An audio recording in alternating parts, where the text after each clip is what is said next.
sangat berbahagia.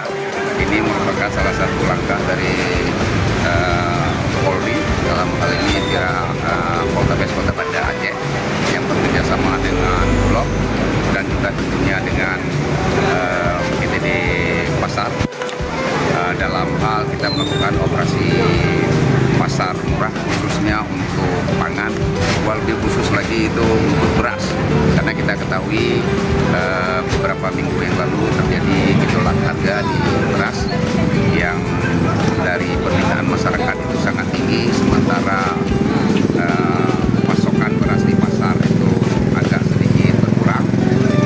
Jadi untuk menstabilkan harga dan kita menjaga angka inflasi itu jangan bertambah di Kota Banda Aceh, maka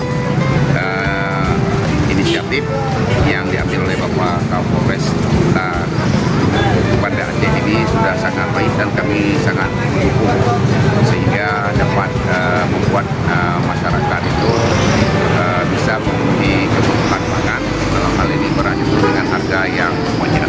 Kita memang melakukan peninjauan kepada pemasok beras dan juga kepada toko-toko penjual beras. Itu memang kita himbau jangan melakukan penimbunan beras. Karena apa? Karena beras ini merupakan salah satu kebutuhan pokok masyarakat. Dan alhamdulillah belum kita ketemukan yang menimbun beras. Memang yang terjadi adalah pasokan ke toko-toko yang kurang. Ya, ini disebabkan oleh beberapa faktor. Tapi alhamdulillah ini mulai minggu ini sudah terjadi pasokan yang sangat cukup.